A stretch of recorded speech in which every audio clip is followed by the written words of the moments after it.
Dragon Ball is unique, and not just because of its spiky-haired giga-forehead characters. From Japan to America to even little old Ireland over here, it's a story with worldwide appeal like no other. But where it really breaks the mold is an aspect that varies from country to country, series to series, hell, even company to company. And that aspect is, of course, the music. Where most shows may have only one composer, or maybe a couple depending on how many series a story has, Dragon Ball has no such consistency. The original score, the English replacement score, the other English replacement score, the GT score, the other English replacement score, the Super score, the other replacement English score. It is almost baffling how little musical consistency this story has over the course of its now multi-decade lifetime. Anime replacement scores were all the rage in the 1990s, but replacement scores aren't simply unique to the "hello fellow kids" attitude of Western anime publishers. Even something as recent as the Justice League movie received a complete rescore between its Whedon cut and the Snyder cut. But the fact is that just about any time an existing work gets its music replaced, one of the versions is largely declared the overwhelming correct music, while the other is cast aside into obscurity. In the case of Justice League, even though the Whedon-led Danny Elfman score hit theaters first, you would be hard-pressed to find too many people that prefer it over the junky XL score found in the Snyder cut. So why then?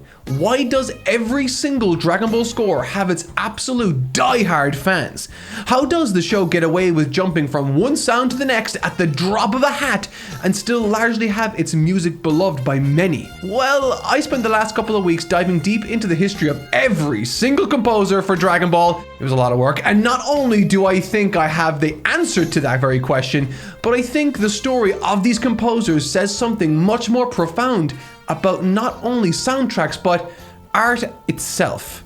So strap in, folks, because in preparation for my upcoming long-awaited Dragon Ball Z review series, we are diving deep into the wild and wacky world of Dragon Ball's musical composers.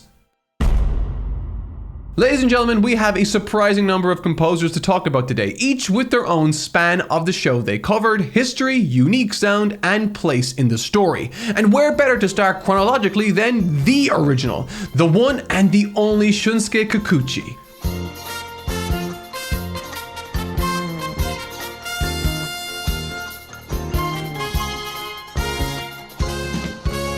From episode 1 of Dragon Ball right through to when Goku forgot he had a family and left to train Oob, Kikuchi covered everything, even down to the movies and TV specials. But his anime adventures began long before Dragon Ball, producing music for the likes of Tiger Mask, Getter Robo, Doraemon, and the list goes on. In fact, Kikuchi's collaboration with Toriyama didn't even begin with Dragon Ball. The man has been around since the Dr. Slump days, and with a quick listen to his back catalog, it's clear this is a man who knows what he excels at. Crack open the soundtrack to any of the anime I just listed and you will hear that Kikuchi has always had a very distinct style. Taking advantage of small studio orchestra, his compositions are all but quintessentially 80s lighthearted anime vibes. Vibrant string sections, powerful horns, xylophones, wacky drums, slap bass. Kikuchi used just about every of the era tool at his disposal to craft these wonderful pieces of music. And with his jump to Dragon Ball, this approach remained the same. What Kikuchi saw in this series was the very same thing many fans at home saw, a fun story of a fearless boy full of adventure and mysticism.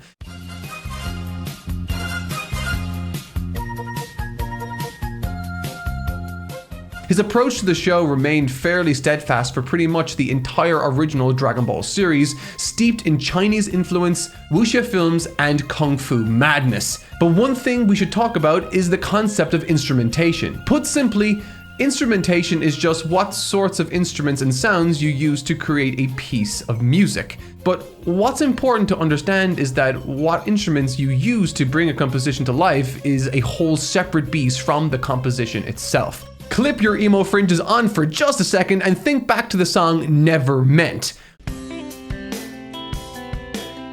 What notes and rhythms are inside of it are one thing, but how it sounds is also determined by the instrumentation and sounds they chose to bring those notes to life.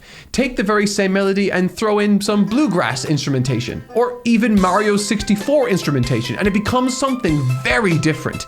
The choice of instruments drastically changes the overall feel of the song and composition, and those choices apply to every single composer I will talk about today. On top of his usual approach to instrumentation, Kikuchi whipped out some new sounds for Dragon Ball that have gone on to become synonymous with the property. Spring sounds, slide whistles, the extra iconic Vibra Slap. He really spiced up his usual formula to create a unique sound for Dragon Ball from the outset, one that mixed the grand with the goofy. And as the anime crept into the King Piccolo era, Kikuchi began to dive deeper into the world of motifs, or themes for lack of a better term. In other words, some characters or concepts had their own theme music. While he didn't make use of these themes quite as often as some of the other composers on this list, when he did, oh boy, did it go!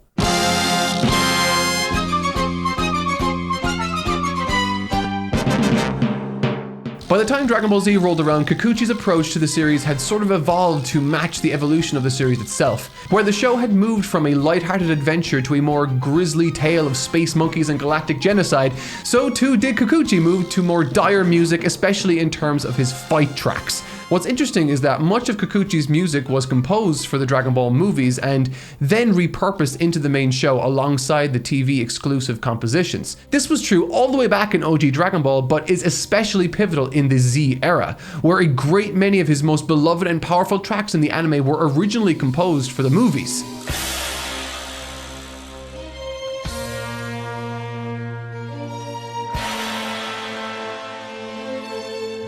But this is where things get interesting, because while Kikuchi's score for the show may have started out as largely Chinese influenced, the further he went into Z, the more that shifted. And would you believe me if I told you the direction he ended up going with the most for Z was actually very Western influenced? And I don't mean Western as in Europe and American and all that kind of stuff. I mean literally old school Western movies. Yeehaw! Shoutouts at High Noon and Clint Eastwood, that sort of shebang. It's not something that you probably think of when you think of Dragon Ball Z's Japanese music, but the influences are all over the place. While there are definitely more musically fundamental influences I could point to, you don't even need to dig that deep. By the final stages of Z, the music was so Western that I could swear a tumbleweed was going to sail by while Vegeta monologues here.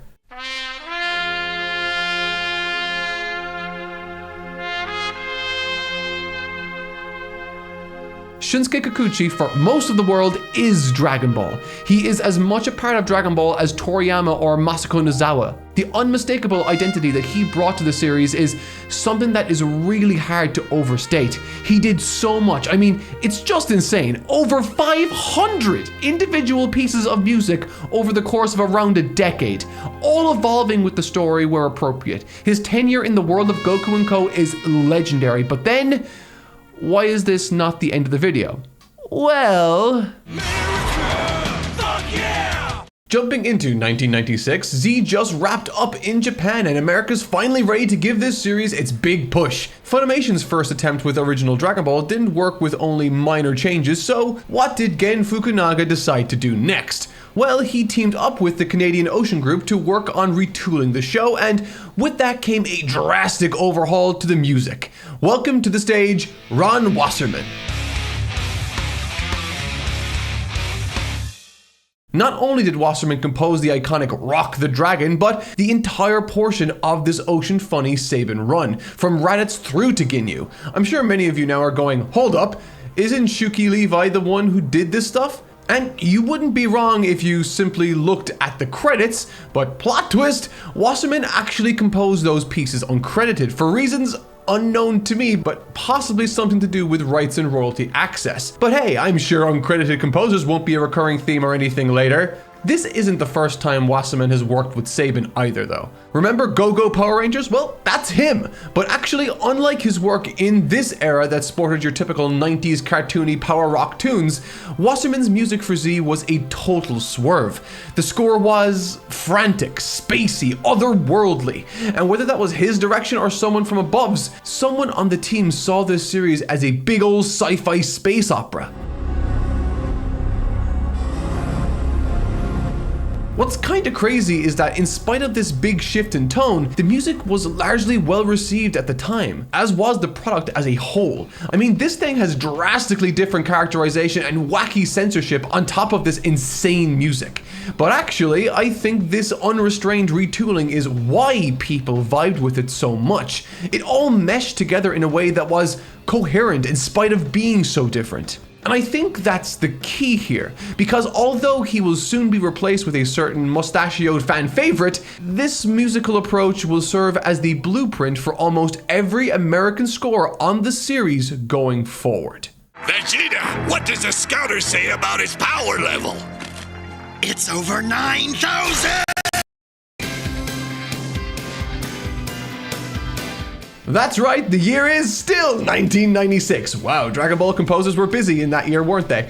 And surprise, Goku is a kid again, and Vegeta has grown a mustache in honor of a certain US composer. But what's this? Our beloved Kikuchi has retired, and now, for the first time, Dragon Ball needs a new sound.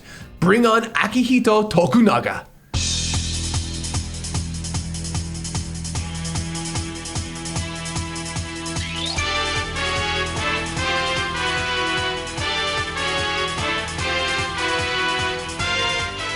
So, now would be the time to talk about Tokunaga's vast history of composing, but I can't because he doesn't have any. What?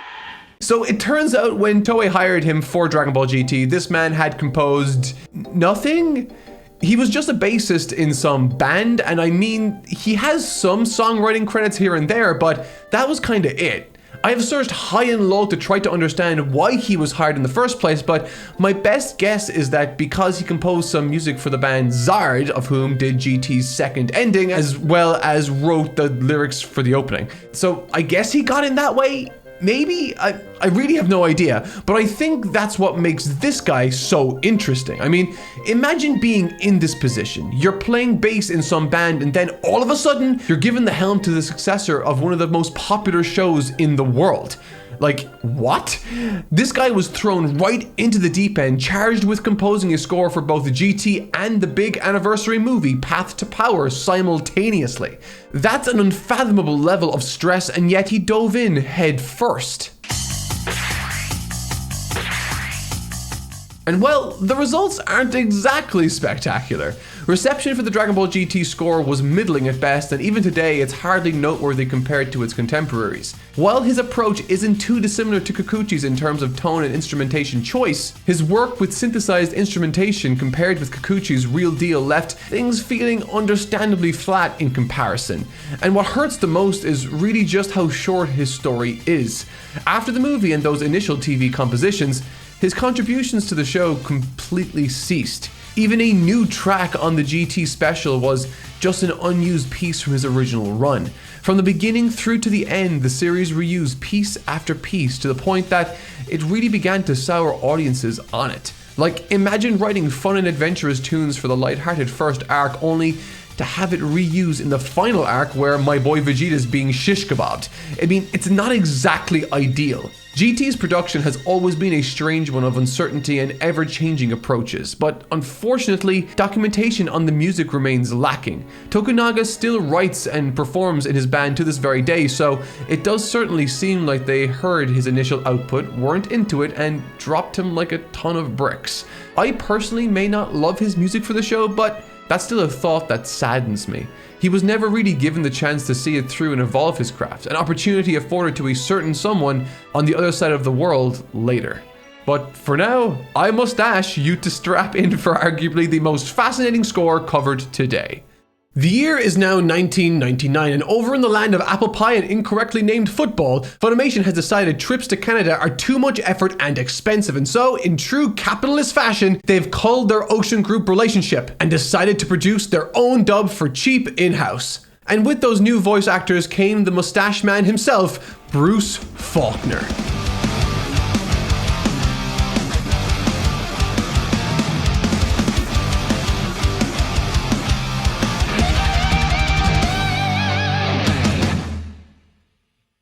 This man right here took over the Dragon Ball Z score from Ginyu, all the way to the end of Z, and has cemented himself in the Western world as one of the most recognizable and iconic parts of Dragon Ball Z. Born in Dallas, Texas to a naval aviator father, he... Wait a second. Who are these guys? Well, the long and fascinating history of the Faulconer Productions composers and credit woes is big enough that you'll get a full rundown in its own dedicated video in the future. But let's get one thing straight. You see these names?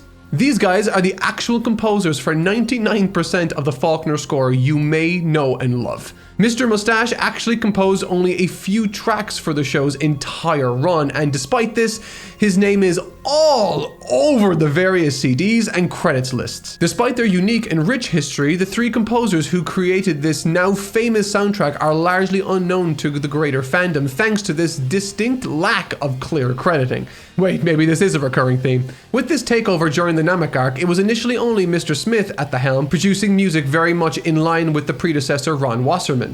So much so that I honestly wouldn't be surprised if that was a requirement from above to smooth over the transition for the audiences. But hey, don't get me wrong, this wasn't simply a copycat situation either. Smith sure put his own spin on things by pushing that 90s sound to the max with a wide array of awesome synths, pads, and all the crazy awesomeness associated with this era.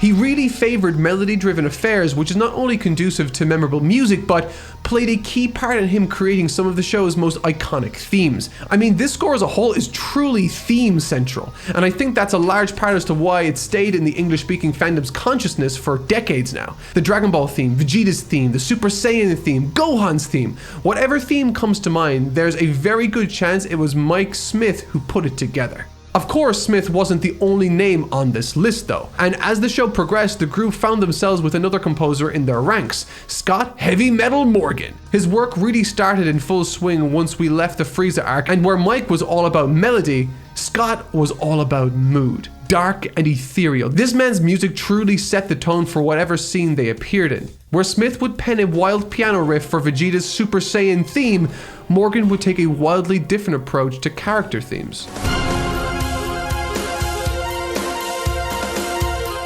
What's kind of neat is that out of all the composers on this roster, Scott Morgan was the only one who could play guitar. So if you ever hear one ripping and tearing up the score, you'll know for certain it's him. And oh boy, did those skills lead to some incredibly intense scenes. As the show hit the Boo arc, the team gained its final composer, Julius Dobos. This man has a long history of working with synthesized music already, and he put that into immediate use here, almost reinventing the sound of the score in this arc. Ironically though, this reinvention made things less synthetic, instead bringing in aspects like traditional horns and strings to the mix, resulting in the entire crew doing something entirely new. But perhaps the most unique element of this score comes from the constraints they were given.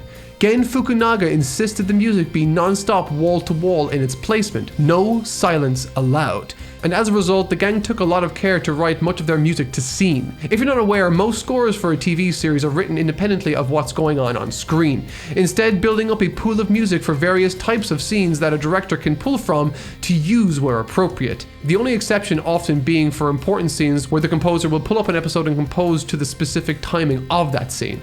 In the Faulconer Score's case, the cinematic approach of composing the footage was not the exception, but the norm.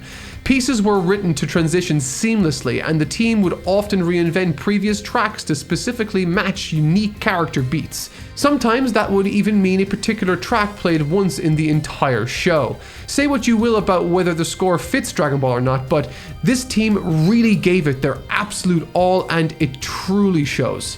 The score is genuinely one of the most fascinating on the list today, not just because of its crazy credit scandal or replacement score ethic debates, but because it's the only one on the list with multiple composers. That in and of itself makes it unique, and while I've kind of zoomed through these details today, know that the more you dive into this, the more interesting it ultimately becomes. More than Wasserman or even Tokunaga, I think this score proved that the world of Dragon Ball can support a wide variety of sounds. While many will argue it succeeded because it was more suited to Western audiences, I think Kikuchi's prevalence in every other Western country shows that not to be the case. This score actually succeeds on its own merits because those involved genuinely poured their heart and soul into every step of the production. And so now, like all good anime, this story comes with a time skip. The year is 2005, and an American composer is about to live out the very existence Tokunaga was denied. This is Nathan Johnson.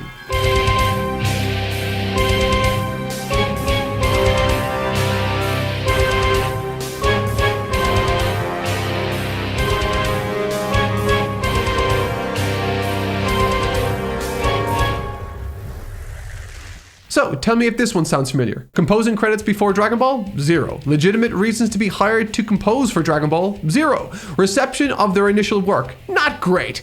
Yep, you got it. Nathan Johnson is Tokunaga 2.0. The story behind his being hired for the show is somehow the most insane one yet. In 2005, Funimation decided to redub the Wasserman era episodes with their in-house voice cast and naturally needed a new replacement score to match. Out of options and desperate for answers, one day a Funimation exec was talking to one of his tenants for a house he was landlording over, and well, this guy said he owned a keyboard and would love to do music, and that was it. I wish I was joking, but this is straight from the horse's mouth. Johnson got hired on as a complete fluke, and with absolutely zero professional experience, his work on the show was, well, I think this is probably the chunk of music that has the fewest fans of anyone I'll talk about today.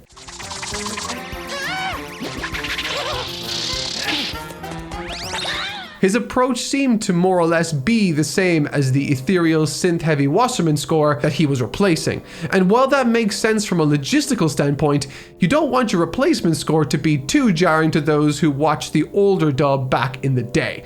Let's just say his execution left a lot to be desired. But this is where the story of Tokunaga and Nathan Johnson diverge, because where Tokunaga was seemingly cast aside after a bad initial outing, Funimation stuck with Johnson for a good while. After his initial poor work in the Saiyan saga, he was tasked with doing the rescores for a bunch of the Z movies. With each successive outing, he became more and more familiar with the show itself, and better as a result. He focused on more traditional orchestral sounds, honed his writing and mixing abilities, and started to really shine. By the time Fusion Reborn rolled around, he was producing a score so well regarded that I don't think a lot of English fans even realized that it's a replacement score. With Wrath of the Dragon, the show said goodbye to Johnson and goodbye to the practice of replacement scores. The music departments were being shut and the industry moved to keep anime's original music. But I think this final score here was a great farewell. Not just as a great story of redemption for the man, but as a genuinely excellent piece of film score. Powerful string melodies, timpanis, all sorts of impactful sounds were brought together for this very score. Johnson even learned to play the ocarina for composing his Tapion theme. For too long, you fed on the misery of others. You stole from me everything precious and dear, but no more. It ends now. The transformation from where he began to where he ended up is just remarkable. It's a fate that I wish we could have seen Tokunaga live out, but I'm glad nonetheless that Johnson was given the chance to walk his path and evolve his craft. Of course, nowadays he is a literal state senator, but I'd be willing to bet he could still whip up a mean movie score if he so chose. And with that, we have officially finished off our Dragon Ball Z composers. But as you know, Dragon Ball didn't end there. In fact, before any of this Dragon Ball Super business, the series saw a revival in the form of Dragon Ball Kai. Wait, shit, that's still Z. And for this big revival, Toei brought in sleeper agent Kenji Yamamoto.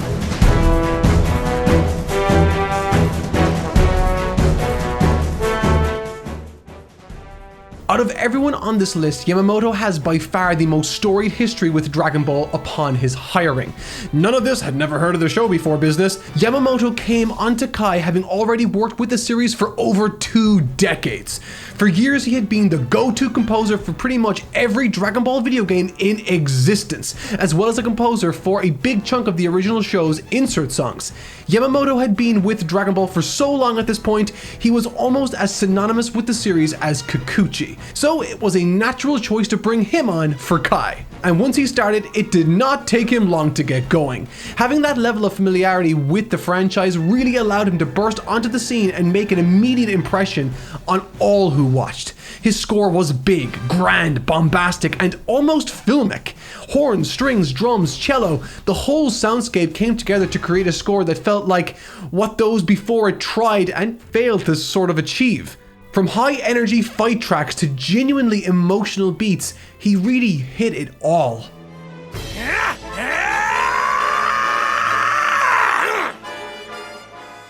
Unfortunately though, for how beloved this score is among fans of all generations, there are a lot, and I mean a lot, of asterisks with Yamamoto and his Kai score. The first and most obvious one is that, well, if you watched Kai on Blu-ray, there's a good chance you simply have never heard his music before. Yamamoto scored the entire original Kai series all the way through to Cell, but years later, some videos over on the Japanese web started going viral. Videos that compared and highlighted that a lot of his music was completely plagiarized. And I'm not talking isolated incidents either. Even as far back as his insert songs in the 1980s, this man was taking existing tracks and just copy-pasting them onto Dragon Ball.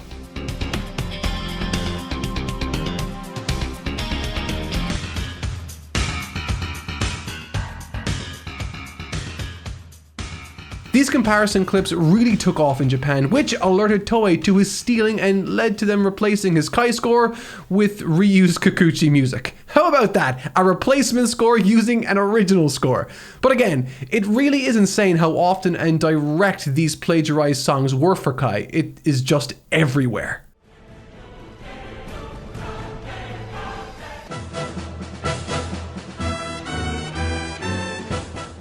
And yet that still isn't the end of the asterisks for poor Kenji. Even aside from his plagiarism, or perhaps as a direct result of it, the other major failing with his Kai score is how short the track count actually is. For his entire Saiyan to Cell run, he only managed to produce a few dozen tracks for the show, which naturally meant the directors had very little to work with as far as making sure the music was diverse enough to fit the scene. Worse still, of the tracks that he did create, many of them did not live up to the best of his output, and couldn't really be used in most cases to begin with. So all in all, you ended up with a stolen score that, while containing very high highs, is just riddled with hearing the same tracks over and over and over again. Despite all of this, I don't think Yamamoto's Kai score is bad by any means. I think as long as we ignore the literal theft bit, some of his highlight tracks are among the best music ever produced for the show. It is just, there's a lot of asterisks. It really is hard to speak in detail about his contributions to the series without a baker's dozen buts. Now, of course, this all meant that poor Toei had burned through yet another failed attempt at establishing a post-Kikuchi composer for the show. They really just couldn't catch a break, could they? Flash forward to 2012 and Toriyama is pissed off and rewriting Battle of Gods in the name of avoiding Dragon Ball Evolution 2.0. With Yamamoto banished to the home for infinite thieves, Toei now has another chance to find the de facto modern Dragon Ball composer, one that will define this modern era of Dragon Ball, and this man of course is Norihito Sumitomo.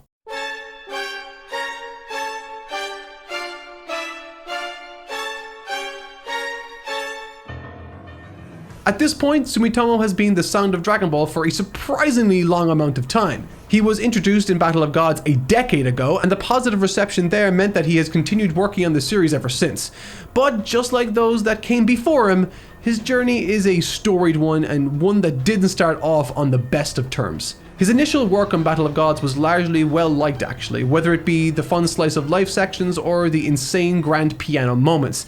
This sparse but memorable score was a solid starting point for this man's Dragon Ball journey. Well, I do. I do give up. I've given all I've got, Lord Beerus, but there's still no way I can beat you.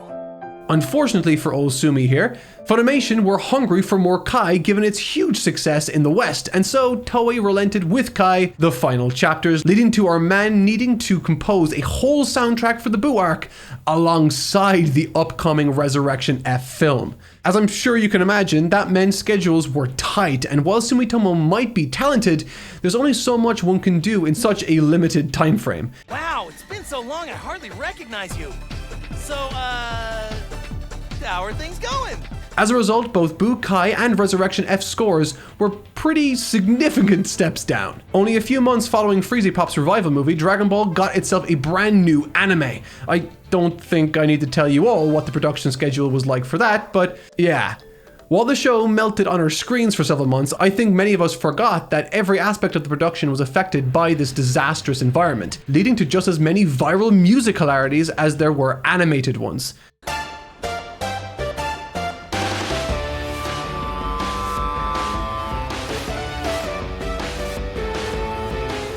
There's a common sentiment that Sumitomo got better as the show went on, but if you look at his lengthy history of composing prior to Dragon Ball Super, you will find music that seems completely foreign to what you heard here and in Kai. Absolute worlds of quality apart.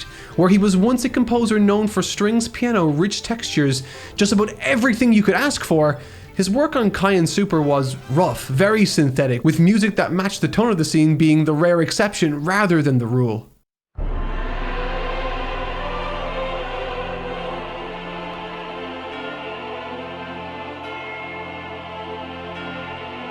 Thankfully, much like Super's animators found the time to produce excellent work as the schedule improved, so did Sumitomo.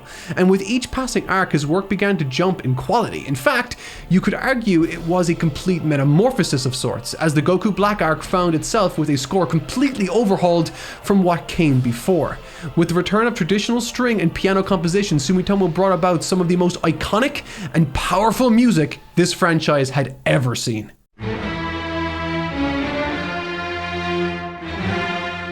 This transformation continued further as the show hit its final stretch, the Universe Survival arc. What's important to understand here is that Sumitomo earned his music degree in the States, studying at the prestigious Berklee Music College. This man has been a spectacular solo saxophonist for much of his career, and boy, did he ever put that to use in this arc. That big orchestral sound from the Black arc was now combined with an incredible jazz-influenced flair, achieving something that I think often goes underlooked. He created an unmistakably unique sound. I think that's why this arc's music sits so fondly in the fandom's minds too. Yamamoto, Tokunaga, just about everyone I've spoken on today has excellent qualities, but as far as Japanese composers go, I don't think anyone since Kikuchi has managed to create something so recognizable. These works weren't just your average anime score, these distinctly, inseparably were Dragon Ball Super.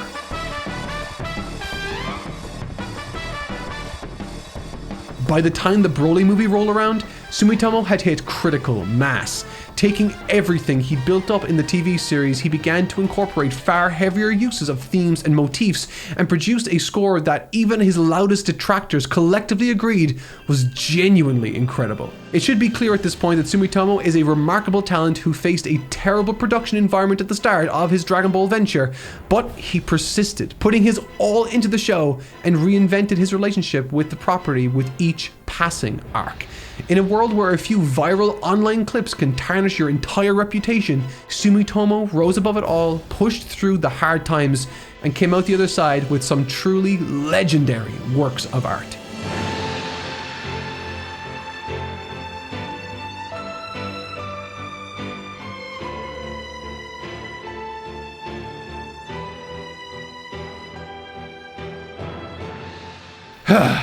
Wow. What a crazy history this franchise has, right? Well, there was a lot of people to cover, and yet the keen among you might have noticed a glaring omission. With the release of Dragon Ball Super Super Hero, the series gained yet another composer, Naoki Sato. And I won't be covering him today, but I hope based on everything I've said here, you could at least understand why.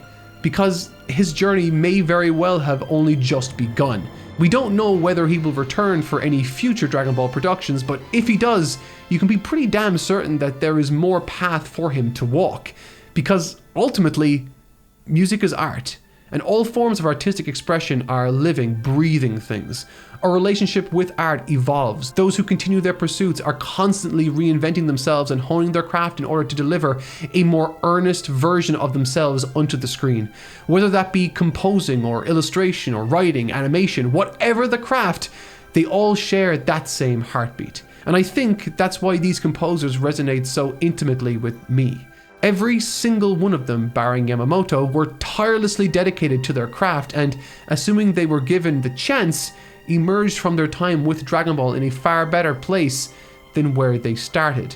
Dragon Ball itself has been a wonderful home for these artists. It is uniquely welcoming in its ability to house all sorts of sounds and approaches and really stands as an incredible showcase of those differences. So what is the sound of Dragon Ball? Well, I think that just depends on who you ask. Some will say Kikuchi, some will say Faulconer, some will even say Sumitomo. And I think that's just an absolutely wonderful thing about Dragon Ball. Just as the original story and art evolved over the course of its lifetime, so too has what any given person can consider to be the sound of Dragon Ball. And so, as I begin to prepare the absolutely colossal Dragon Ball Z review series I have in store for you all next week, I will leave you with this quote. A deeply poignant quote from hobbyist turned composer Nathan Johnson of all people. We all think creativity will burst out of you, and those moments happen, but they are far and away the minority of the time. The rest of it is rolling up your sleeves and taking that creative burst and making it something useful. There's a growth and maturing process where you recognize that not everything you say or do is good. In fact, the majority of it is garbage. But some of it really is good. Thanks for watching, and I'll see you all next week. Oh, and this guy did the English replacement score for GT. We didn't talk about that.